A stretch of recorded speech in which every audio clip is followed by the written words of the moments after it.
എല്ലാവർക്കും നമസ്കാരം. Great eagle ടെക്കിൻ്റെ മല്ലു മാർക്കറ്റ് പ്രൊഫൈൽ വീക്കിലി അനാലിസിസിലേക്ക് ഏവർക്കും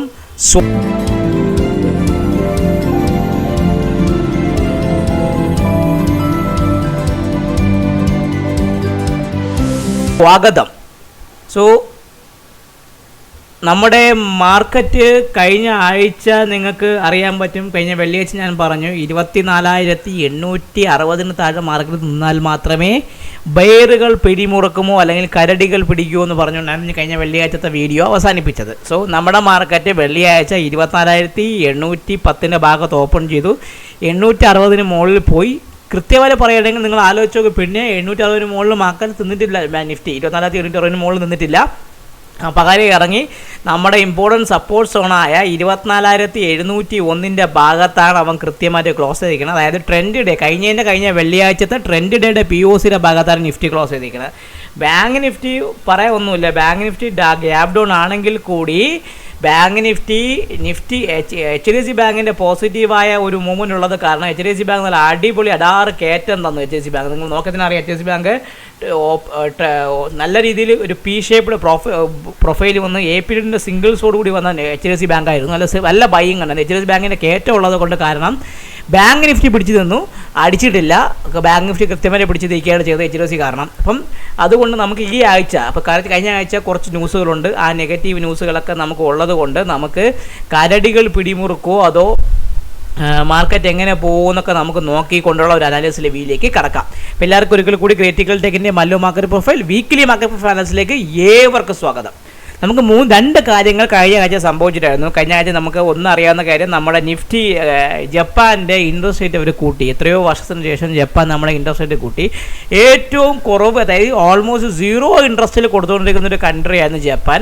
അമേരിക്ക കഴിഞ്ഞാൽ ലിക്വിഡിറ്റി, മാക്രോ ഇക്കണോമിക് ഫാക്ടറിൽ ലിക്വിഡിറ്റിയിൽ ഏറ്റവും വലിയൊരു കൺട്രിയാണ് ജപ്പാൻ. അത് അമേരിക്ക കഴിഞ്ഞാൽ ഒരു കാര്യത്തിൽ പറയുകയാണെങ്കിൽ യൂറോപ്പിനെക്കാട്ടിയും ഏറ്റവും കൂടുതൽ ലിക്വിഡിറ്റി പ്രൊവൈഡ് ചെയ്യുന്ന ഒരു കൺട്രിയാണ് ജപ്പാൻ. അറിയാലോ, നമ്മുടെ നൊമുറ ക്യാപിറ്റൽ അങ്ങനെയുള്ള പല കമ്പനികളും ഈ ജപ്പാൻ ബേസ്ഡ് ആണ്. അപ്പോൾ അതുകൊണ്ട് ജപ്പാനിൽ ലോവർ ഇൻട്രസ്റ്റ് റേറ്റിന് എടുക്കുന്ന മൾട്ടി കൺട്രി ഇൻവെസ്റ്റേഴ്സും ട്രേഡേഴ്സൊക്കെ അവർ ജപ്പാനിൽ നിന്ന് ചെറിയ ഇൻട്രസ്റ്റ് റേറ്റിൽ പൊസിഷൻ എടുത്ത് വലിയ രീതിയിലുള്ള ബോണ്ട് മാർക്കറ്റിലേക്ക് അവർ പർച്ചേസ് ചെയ്യുന്നത് US-ലും UK-ലും ബാക്കിയുള്ള കൺട്രിയിലൊക്കെയാണ്.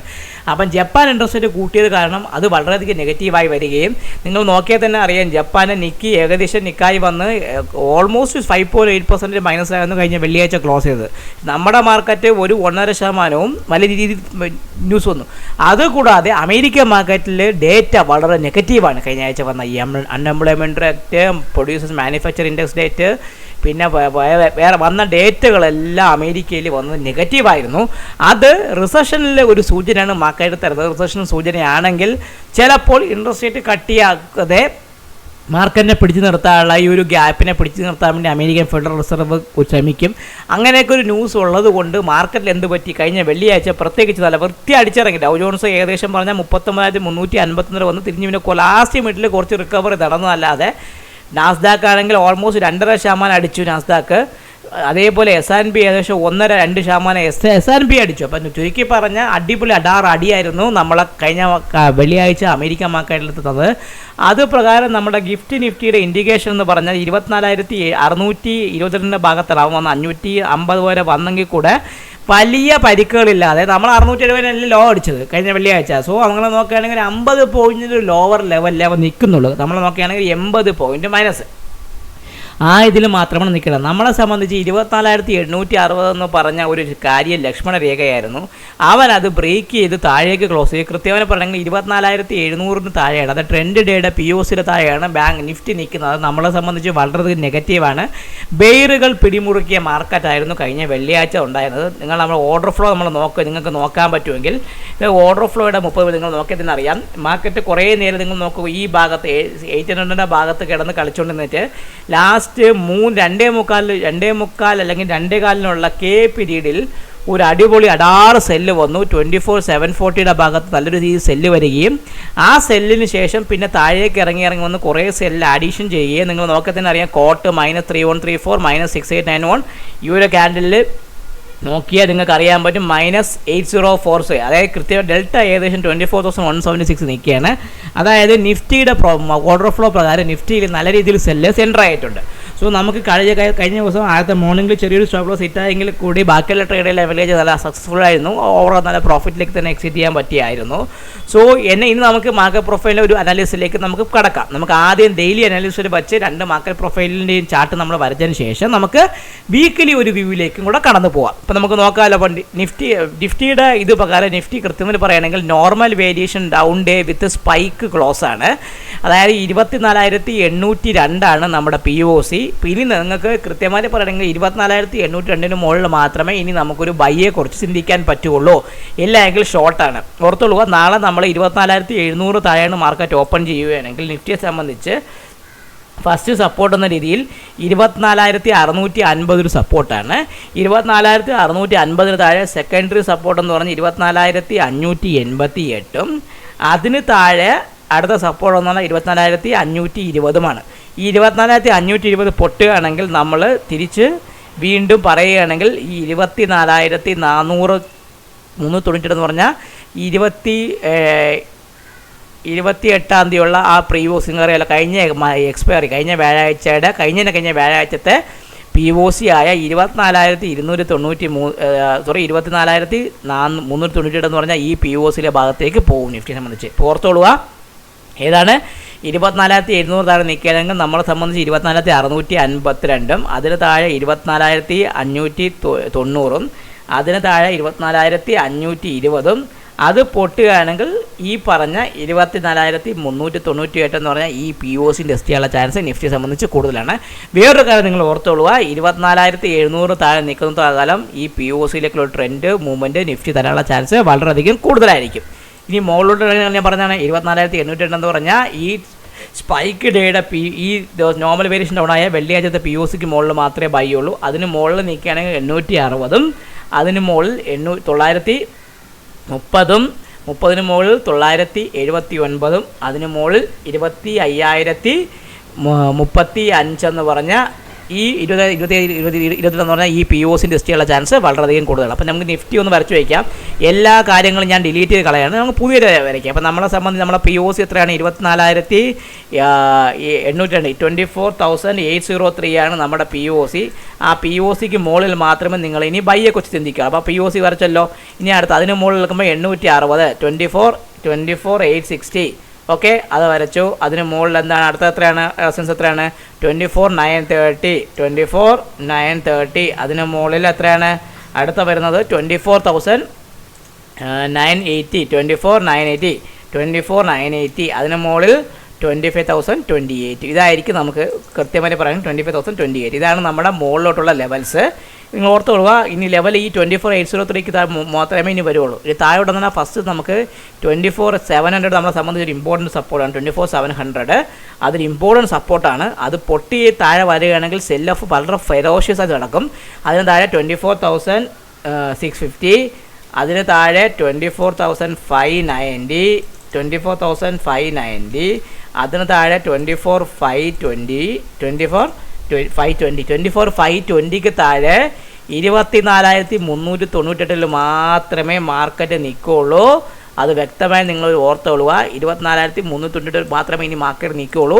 ആ 24,520 പൊട്ടുകയാണെങ്കിൽ, പ്രത്യേകിച്ച് പറയുകയാണെങ്കിൽ 24,700 താഴെ നിൽക്കുന്നത്തോളം കാലം മിക്കവാറും നമ്മുടെ ഡെസ്റ്റിനേഷൻ എന്ന് പറഞ്ഞാൽ 24,398 എന്ന് പറഞ്ഞാൽ ഈ ഭാഗത്തേക്ക് നിഫ്റ്റി പോകാനുള്ള ചാൻസ് ഈ വരുന്ന വീക്കിൽ വളരെയധികം കൂടുതലായിരിക്കും. വേറൊരു കാര്യം, നമുക്കിനി ബാങ്ക് നിഫ്റ്റി അനാലിസിലേക്ക് നിങ്ങൾ പോകുന്ന സമയത്ത് ബാങ്ക് നിഫ്റ്റി ഞാൻ പറയുകയാണെങ്കിൽ HDFC ബാങ്ക് അടിക്കാതെ ബാങ്ക് നിഫ്റ്റി അടിക്കില്ല. ഓർത്തോളുക, HDFC ബാങ്ക് അടിക്കാതെ ബാങ്ക് നിഫ്റ്റി അടിക്കില്ല. HDFC ബാങ്കിനെ സംബന്ധിച്ച് ഇന്നലെ P ഷേപ്ഡ് പ്രൊഫൈലാണ്. ലാർജ് ഐ ബൈ, അതായത് 1653 തൊട്ട് 16,032 വരെ നല്ല രീതിയിൽ ബൈയിങ് നടന്നു. പീരീഡ് സിംഗിൾസ് ഉണ്ട്. സോ ഇത് പൊട്ടാതെ, പ്രത്യേകിച്ച് പറയുകയാണെങ്കിൽ HDFC ബാങ്ക് ഈ 1632 എന്ന് പറഞ്ഞാൽ ഈ POC പൊട്ടാതെ, കഴിഞ്ഞ വ്യാഴാഴ്ചത്തെ POC പൊട്ടാതെ HDFC ബാങ്ക് അടിക്കില്ല. അങ്ങനെയാണെങ്കിൽ ബാങ്ക് നിഫ്റ്റിയിൽ ഒരു ഡൗൺവേർഡ് മൂവ് വളരെയധികം കുറവായിരിക്കും. അപ്പോൾ ഓർത്തോളൂ, HDFC ബാങ്കിനെ സംബന്ധിച്ച് 1669 മുകളിൽ നിൽക്കുകയാണെങ്കിൽ 1676, അതിന് മുകളിൽ 1692 വരാനും, അതിന് മുകളിൽ നിൽക്കുകയാണെങ്കിൽ ഈ 1720 20 എന്ന് പറഞ്ഞാൽ ഈ പി ഒ സി ലിസ്റ്റ് ചെയ്യാനുള്ള chance H D F C bank കൂടുതലായിരിക്കും. അങ്ങനെയാണെങ്കിൽ ബാങ്ക് നിഫ്റ്റി ഫിൻ നിഫ്റ്റിയും അപ്വേർഡ് സൈഡിലേക്ക് പോകാനുള്ള ചാൻസ് കൂടുതലാണ്.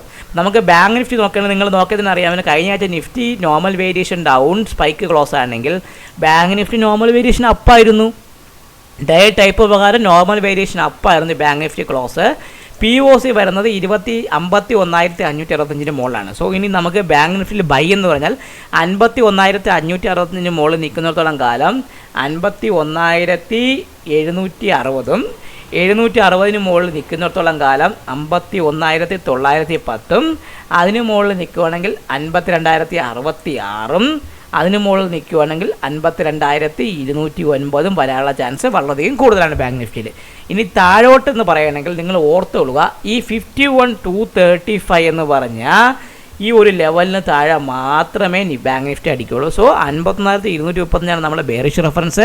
51,235 താഴെ മാർക്കറ്റ് നീക്കുകയാണെങ്കിൽ 51,100 അതിന് താഴെ 59,45 അതിന് താഴെ 5820 അതിന് താഴെ 50,600 എന്ന് പറഞ്ഞ ഈ ഒരു ലെവലും വരാനുള്ള ചാൻസ് വളരെയധികം കൂടുതലാണ്. സോ ബാങ്ക് നിഫ്റ്റിയെ സംബന്ധിച്ച് നിങ്ങൾ ഓർത്തുകൊള്ളുക, H D F C bank അടിക്കാതെ ബാങ്ക് നിഫ്റ്റി അടിക്കില്ല. അപ്പം ഓർത്തുകൊള്ളുക, നമ്മളത് എത്രയാണ്, നമ്മളെ പി ഒ സി 50,565 50,560 നമ്മളെ പി ഒ സി ആണ്. അപ്പോൾ അത് നമ്മൾ വരച്ച് വെച്ചു. അതിന് മുകളിൽ നിൽക്കുകയാണെങ്കിൽ മാത്രമേ ഇനി ബൈയെക്കുറിച്ച് ചിന്തിച്ചാൽ മതി. അതിന് മുകളിൽ നിൽക്കുകയാണെങ്കിൽ 50,000 നിങ്ങൾ ഓർത്തുകൊള്ളുക, എന്താണ് 51,560 നമ്മളെ പി ഒ സി. ഞാൻ പറഞ്ഞത് മാറിപ്പോയി. 51,565 മുകളിൽ മാത്രമേ ബൈ ഉള്ളൂ. അതിന് മുകളിൽ നിൽക്കുകയാണെങ്കിൽ 51,760 അതിന് മുകളിൽ നിൽക്കുകയാണെങ്കിൽ അടുത്ത എത്രയാണ് 51,910 51,910 അതിന് മുകളിൽ 52,066 52,066 ഇത് മുകളിലുള്ള ടാർഗറ്റാണ്. അതിന് മുകളിൽ 52,209 52,209 ഇതാണ് മുകളിലേക്കുള്ള റെസിസ്റ്റൻസ്. താഴേക്ക് ഞാൻ പറയുകയാണെങ്കിൽ നിങ്ങൾ ഓർത്തോളുക, 51,235 നമ്മളെ സംബന്ധിച്ച് ഇമ്പോർട്ടൻ്റ് സപ്പോർട്ട്. ആ സപ്പോർട്ട് പൊട്ടി നിൽക്കുകയാണെങ്കിൽ മാത്രമേ സെൽ ഓഫ് വരുള്ളൂ. അതിന് താഴെ 51,100 അതിന് താഴെ 50,945 50,945 അതിന് താഴെ 50,800 50,800 അതിന് താഴെ 50,600 എന്ന് പറഞ്ഞ രീതിയിൽ പറ്റുള്ളൂ. അപ്പോൾ ബാങ്ക് നിഫ്റ്റിയെ സംബന്ധിച്ച് നിങ്ങൾ ഓർത്തോളുക, ഒരു കാര്യം നിങ്ങളെ മനസ്സിൽ ഓർത്തോളുക, 51,230 ഈ ഒരു സപ്പോർട്ട് സോൺ പൊട്ടിയാൽ മാത്രമേ അടിക്കുകയുള്ളൂ. നിഫ്റ്റിയെ സംബന്ധിച്ച് 24,700 എന്ന് പറഞ്ഞ ഈ ഒരു പി ഒ സിക്ക് താഴെ നിൽക്കുന്നിടത്തോളം കാലം, പഴയ ട്രെൻഡിൻ്റെ പി ഒ സി താഴെ നിൽക്കുന്ന കാലം അവൻ ഈ 50,398 എന്ന് പറഞ്ഞ ഈ പി ഒ സി അവൻ ടെസ്റ്റ് ചെയ്യാനുള്ള ചാൻസ് വളരെയധികം കൂടുതലായിരിക്കും. സോ ഈ ആഴ്ച ബെയറുകൾ പിടിമുറുക്കിയ മാർക്കറ്റാണ് നിഫ്റ്റിയിൽ വരാൻ പോകുന്നത്. അത് വരുന്ന ബെയറുകൾക്ക് പണി കൊടുക്കണമെങ്കിൽ നിഫ്റ്റിയെ സംബന്ധിച്ച് 24,860 മുകളിൽ കഴിഞ്ഞ വെള്ളിയാഴ്ചത്തെ ഹൈക്ക് മുകളിൽ അവൻ ക്ലോസ് ചെയ്യണം. ബാങ്ക് നിഫ്റ്റിയെ സംബന്ധിച്ച് 50,910 എന്ന് പറഞ്ഞാൽ ഈ പി ഒ സിക്ക് മുകളിൽ മാത്രം ക്ലോസ് ചെയ്താൽ മാത്രമേ അവൻ മാർക്കറ്റ് ഒരു ട്രെൻഡ് റിവേഴ്സിന് ചാൻസ് ഉള്ളൂ. ഇല്ലെങ്കിൽ ബെയറുകൾ സ്വാഭാവികമായിട്ടും മാർക്കറ്റിൽ പിടിക്കാനുള്ള ചാൻസ് വളരെ കൂടുതലാണ്. അമേരിക്കൻ മാർക്കറ്റിലെ ഡേറ്റ നെഗറ്റീവാണ്, ജപ്പാൻ്റെ ഡേറ്റ നെഗറ്റീവാണ്, അതായത് മാക്രോ എക്കണോമിക് ഫാക്ടർ നെഗറ്റീവാണ്. അതുകൂടാതെ ജിയോ പൊളിറ്റിക്കൽ ഇഷ്യൂ, ഇസ്രായേൽ ഇറാൻ്റെ ഒരു ജിയോ പൊളിറ്റിക്കൽ ഇഷ്യൂ മാർക്കറ്റിൽ കിടന്ന് കറങ്ങുന്നത് കൊണ്ട് മൊത്തത്തിലുള്ള ഡേറ്റ നെഗറ്റീവാണ്. അപ്പോൾ ഓർത്തോളുക, നാളെ വരാൻ പോകുന്നത് മാർക്കറ്റ്, നാളെ ഈ പറഞ്ഞ മാർക്കറ്റ് നാളെ സിവിയറായിട്ടുള്ള സെൽ ഓഫ് വരാനുള്ള ചാൻസും വളരെയധികം കൂടുതലാണ്. കാരണം എന്ന് പറഞ്ഞാൽ നമ്മുടെ ഡേറ്റയ്ക്ക് നെഗറ്റീവായിട്ടുള്ള ഡേറ്റയാണ് മാർക്കറ്റിലുള്ളത്. ഓർഡർ ഫ്ലോ പ്രകാരം നിങ്ങൾ നോക്കുകയാണെങ്കിൽ നിഫ്റ്റിയിൽ ഏകദേശം നിങ്ങൾ നോക്കുകയാണെങ്കിൽ 24,176 എന്ന് പറഞ്ഞ ഡെൽറ്റ ക്യുമുലേറ്റീവ് ഡെൽറ്റ നല്ല മൈനസിൽ നിൽക്കുകയാണ്. പ്രത്യേകിച്ച് കമ്മിറ്റ്മെൻറ്റ് ഓഫ് ട്രേഡേഴ്സ് അവ കോട്ട് വളരെ നെഗറ്റീവായിരുന്നു. ലാസ്റ്റ് 45 മിനിറ്റ്സിൽ നല്ല സെല്ലിങ് നിങ്ങൾ നോക്കിയത് 7,400 ഏകദേശം 17,000 സെല്ലിങ് ഈ ലാസ്റ്റ് 45 മിനിറ്റ്സ് തന്നിട്ടുണ്ട്. പക്ഷേ ബാങ്ക് നിഫ്റ്റിയുടെ ഡെൽറ്റ പ്രകാരം ബാങ്ക് നിഫ്റ്റി പ്ലസ്സിലാണ്. അതായത് ബാങ്ക് നിഫ്റ്റിയിൽ സെല്ലിംഗ് ഇല്ല. സോ ബാങ്ക് നിഫ്റ്റിയിലെ ഈ പ്ലേയേഴ്സ് 4,700 എന്ന് പറഞ്ഞാൽ ഈ ഡെൽറ്റ ഉള്ള പ്ലേയേഴ്സ് നാളെ എങ്ങനെ പൊസിഷൻ അഡ്ജസ്റ്റ്മെൻറ്റ് ചെയ്യുമോ അതനുസരിച്ചായിരിക്കും മാർക്കറ്റ് മൂവ്മെൻറ്റ് വന്നത്. അപ്പോൾ എല്ലാവരും ഒരിക്കൽ കൂടി കാണുക, വീഡിയോ കാണുക, സബ്സ്ക്രൈബ് ചെയ്യുക, ചാനൽ ലൈക്ക് ചെയ്യുക, കമൻറ്റ് ചെയ്യുക. എല്ലാവർക്കും ഒരിക്കൽ കൂടി നല്ലൊരു ഞായറാഴ്ച നേർന്നുകൊണ്ട് ഈ ഗ്രീറ്റിക്കൽ ടെക്കിൻ്റെ മല്ലു മാർക്കറ്റ് പ്രൊഫൈൽ വീഡിയോയിൽ നിന്ന് ഞാൻ സൈൻ ഓഫ് ചെയ്യുന്നു. നിങ്ങളുടെ സ്വന്തം വിഷ്ണു ഗുപ്തൻ. വീക്ക്ലി റിപ്പോർട്ട് വിത്ത് വിഷ്ണു ഇവിടെ അവസാനിക്കുകയാണ്. ചാനൽ കാണുക, സബ്സ്ക്രൈബ് ചെയ്യുക, ലൈക്ക് ചെയ്യുക, കമൻറ്റ് ചെയ്യുക. Happy Sunday to all of U.